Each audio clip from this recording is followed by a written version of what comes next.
तर मित्रांनो, लग्नानंतर होईलच प्रेम या मालिकेच्या 8 जानेवारीच्या एपिसोडमध्ये खूप छान ट्विस्ट बघायला मिळतोय. आणि ट्विस्ट असा असणार आहे की जीवाला भूक लागलेली असते.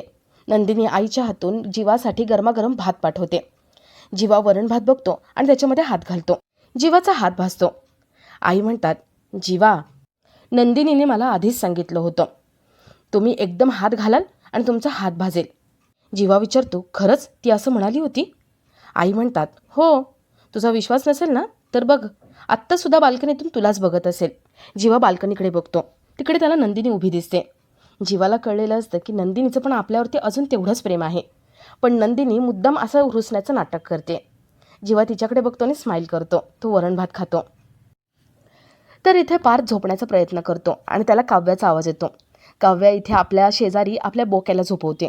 ती बोक्याला म्हणते, बोक्या, तू आणि मी आपण आता एकत्रच असायचे, एकमेकांपासून कधीच वेगळं व्हायचं नाही आहे, समजलं? गुड नाईट बोक्या. इथे पार्थला भास होतो की काव्या आपल्याशीच बोलते. पार्थ उठून बसतो आणि इकडे तिकडे बघतो, पण त्याला काव्या कुठेच दिसत नाही. तर पार्थ, नंदिनी यांनी मनातून का होईना काव्या, जीवा यांना माफ केलेलं आहे, पण ते तोंडावरती कसं आणतायत, ओठांवर कसं आणतायत आणि आपापल्या पार्टनरला कसं स्वीकारतायत हे बघण्यासारखं असेल. तर या सगळ्याची सुरुवात कशी होते ते थोडक्यात पाहू. तर मालिकेत आपल्याला असं बघायला मिळते की जीवाचे व्लॉग लगेच व्हायरल होऊन जातात आणि ते सगळ्यांपर्यंत पोहोचलेले असतात. सगळे ते व्लॉग बघत असतात. जीवा त्यामध्ये म्हणतो, मी माझ्या बायकोच्या घरी आलो आहे, मी माझ्या बायकोच्या घराबाहेर थांबलेलो आहे. माझी बायको चिडली आणि माहेरी आली आहे. ती माहेरी का आली आहे तुमच्या सगळ्यांना माहितीच आहे. 16 डिसेंबरचा व्हिडिओ व्हायरल झालेलाच आहे, तो तुम्ही बघितला आहे. पण 16 डिसेंबरला हे असं काही घडेल असं अपेक्षितच नव्हतं. लग्नाआधी मी प्रेमात पडलो होतो, पण मला लग्नानंतर हे सगळं होईल माहिती नव्हतं. लग्नाआधीचं प्रेम मी विसरलो आहे आणि मी त्यातून मूव ऑन झालो आहे. लग्नानंतरचं प्रेमामध्ये माझं सगळं कुटुंब साक्षीदार आहे. मी प्रेमाची कबुली देणार पण होतो, पण त्याच दिवशी मिठाचा खडा पडला. आता तो मिठाचा खडा मला बाजूला करायचा आहे आणि मी ठरवलं आहे तो मी बाजूला करणारच. या सगळ्यामध्ये मला तुमची साथ हवी आहे, तुमच्या सगळ्यांची साथ. मी माझ्या बायकोला मिळवण्यासाठी बायकोच्या घराबाहेर थांबलो आहे, इथेच राहणार आहे मी. मी आता व्रत घेतले, 21 दिवसांचं व्रत. 21 दिवस मी आता घराबाहेर राहणार आणि माझ्या नंदिनीला मिळवण्याचा पूर्ण प्रयत्न करणार.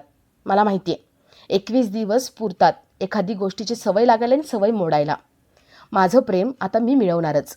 Day 1 in Nandini's house. आता मी 21 दिवस तुमच्यासोबत असणार आहे.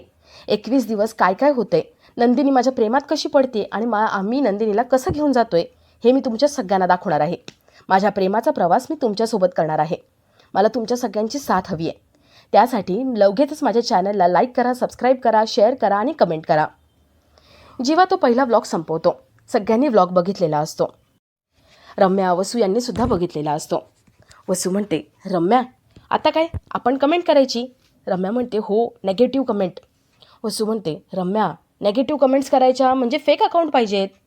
रम्या म्हणते, आई घे मोबाईल, चला चालू करा. रम्या, वसू फेक अकाउंटवरून नेगेटिव्ह कमेंट्स करायला सुरुवात करतात. तर इथे नंदिनीने पण व्लॉग बघितलेला असतो. आई नंदिनीकडे मोबाईल घेऊन येते आणि आई म्हणते, नंदिनी, अगं हे बघ ना. नंदिनीला वाटतं की जीवाचा व्लॉग दाखवते आई. नंदिनी म्हणते, आई बघितलाय मी जीवाचा व्लॉग, हे नाही मला बघायचं आहे. अगं काय करून ठेवले त्यांनी, बघितलंस ना, व्हायरल झाला आहे तो व्लॉग. 21 दिवसांचं व्रत घेतलं आहे म्हणे. आई जा, त्यांना समजाव. अगं बाबांनी आत्ता त्यांना घराबाहेर काढले, बाबा चिडलेले आहेत, त्यांना हे सगळं थांबवा म्हणावं. अगं रिक्षा काय, व्लॉग काय, नंदिनी नाही येणार आहे सांग त्यांना. हॅशटॅग बनवलं आहे, नंदिनी ये ना, मी नाही येणार आहे. अगं बाबा आता झोपलेत म्हणून त्यांनी बघितलं नाही. त्यांनी जर व्लॉग बघितला ना तर तांडव करतील. तू जा, जीवाशी बोल आणि जीवाचं कौतुक माझ्याकडे करू नको. आई म्हणते, नंदिनी, मी जीवाचं कौतुक करायला नाही. अगं आरूच्या कॉलेजमध्ये एक छोटा ससा आला होता, तो दाखवायसाठी मी फोन आणला होता. पण तू, अगं नंदिनी, तुझ्या डोळ्यात दिसतंय प्रेम आहे. नंदिनी म्हणते, आई प्रेम वगैरे काही नाही आहे, राग आहे फक्त. आई म्हणते, ठीक आहे, राग आहे ना, मग जीवाचा व्लॉग का बघितलास तू? नंदिनी काहीच बोलत नाही, तिथून निघून जाते. नंदिनीची आई जीवाच्या व्हिडिओ खाली कमेंट करते, हॅशटॅग नंदिनी ये ना. तर इथे काव्या, मानिनी जीवाला फोन लावतात आणि जीवाशी बोलत असतात. मानिनी म्हणते, जीवा, रिक्षामध्ये राहणं काही सोपं नाही आहे. अरे कसं राहणार आहेस तू? रात्रीचं तरी नंदिनीने आतमध्ये घ्यायला नको का? नंदिनी असं कसं वागू शकते? तू रिक्षात राहणार? जीवा म्हणतो, आई तुझा राग घालवण्यासाठी विक्रम देशमुख कुठे राहिले होते? वॉचमनच्या केबिनमध्ये. मग मी रिक्षामध्ये तर राहूच शकतो ना. आणि मी हे शिकलो आहे ना ते विक्रम देशमुखांकडूनच. नंदिनी येणार आणि मला घेऊन जाणार इथून. ती स्वतःच्या घरात मला जागा देईलच. आई म्हणते, पण अरे बाळा, तुझी पाठ अवघडेल, थंडी आहे आणि डास होतील त्याचं काय, तुला त्रास होईल. जीवा म्हणतो, आई थोडासा त्रास होऊ देत गं. अगं मी काय काय केलं ते लक्षात आहे ना. मग थोडा त्रास मी सहन केला तर काय होणार आहे. आणि आई मी ठीक आहे, तू अजिबात टेन्शन घेऊ नकोस. जीवा फोन ठेवतो. मानिनी टेन्शनमध्ये असते. काव्या म्हणते, अहो आई तुम्ही अजिबात टेन्शन घेऊ नका, सगळं चांगलं होणार आहे. मला पार्थ मिळणार आणि जीवाला नंदिनी ताई. मिशन सक्सेसफुल होणारच. काव्या मानिनीला मिठी मारते. पार्थ सगळं लांबून बघतो. तर इथे नंदिनी जीवासाठी गरम भात लावते आणि आईकडे ताट तयार करून देते. नंदिनी म्हणते, आई त्यांना भूक लागली असेल, त्यांना दे जेवण. आणि हो, जीवांना सांग की गरम भातामध्ये हात घालू नका, हात भाजेल. आई म्हणते, नंदिनी तुझ्या डोळ्यात किती प्रेम दिसतंय गं. अगं काळजी आहे, प्रेम आहे तर तू स्वतः नेऊन दे ना. नंदिनी म्हणते, नाही मी देणार नाही आहे, तू जा. आई जीवासाठी ताट घेऊन जाते. तर इथे पार्थ काम करायला बसतो आणि त्याला काव्याचं स्केच दिसतं. काव्याचं ते स्केच पार्थ फाडून टाकणार असतो आणि तेवढ्यात तिथे प्रतिबिंब दिसतं. ते प्रतिबिंब पार्थला थांबवतो. प्रतिबिंब पार्थला म्हणतं, अरे पार्थ, मागे काव्या चिडचिड करायची तेव्हा तू एफर्ट्स द्यायचास आणि तिला प्रेमामध्ये पाडलंस.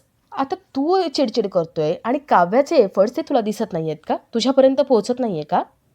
अरे काव्या सगळं विसरून तुझी झालेली आहे आणि तू काय करतोयस. पार्थ जरा विचार कर. काव्या जीवाला अहोजावो घालायची होती कारण त्यांच्या नात्यामध्ये अवघडलेपणा होता. पण आता तसं नाही आहे. ते दोघंजणं मूव ऑन झालेत. जसे तुम्ही मूव ऑन झालात ना तसंच. नंदिनी आणि तुझा साखरपुडा झाला होता, तुमचं लग्न होणार होतं. पण तुम्ही शेवटी झालातच ना मूव ऑन. मग ते पण झालेत ना. त्यांनी आपापल्या जोडीदाराला मनापासून मान्य केले. मग तुम्ही का नाही करत आहे मान्य. अरे जीवा काव्य फक्त मित्र आहेत आणि जीवा नात्याने दीर आहे तिचा. पार्थ तू आणि नंदिनी लग्न झाल्यानंतर तुम्ही ठामपणे एकमेकांच्या समोर उभे राहिलात ना आणि एकमेकांना तुम्ही एक्सेप्ट केलंच ना दीर आणि भाऊजाई म्हणून. तसंच त्या दोघांनीही केले. नंदिनीने तू ठामपणा दाखवलास. आता जीवा काव्या ठामपणा दाखवतायत. मग तुम्ही का असं करताय. त्यांच्या मनातला गोंधळ आता थांबलाय. मग तुमच्या मनात का गोंधळ आहे. तुम्ही पण मूव ऑन व्हा. आणि ही जी काव्य आहे 2.0 ती प्रेमात पडली आहे. तू पण तिच्या प्रेमात पड. पार्थ या सगळ्याचा विचार करतो आणि पार्थचं प्रतिबिंब गायब होतं. पार्थला वाटतं की हो, आपण काव्याला माफ केलं पाहिजे. तो काव्याच्या स्केचकडे बघत राहतो. तर इथे जीवाला खूप भूक लागलेली असते. जीवा म्हणतो, आता काय करू, भूक लागली आहे. माझ्याकडे पैसे पण नाही आहे आणि मोबाईल बंद पडला आहे. काही ऑर्डर पण करू शकत नाही. जीवा विचार करत असतो आणि आई तिथे जेवण घेऊन येते. नंदिनी लांबून सगळं बघत असते. जीवा विचारतो, हे नंदिनीने पाठवलंय. आई म्हणतात, हो, तिने तुझ्यासाठी गरम भात पाठवलाय. जीवा खूप खुश होतो आणि आपला आजचा हा भाग इथेच संपतो.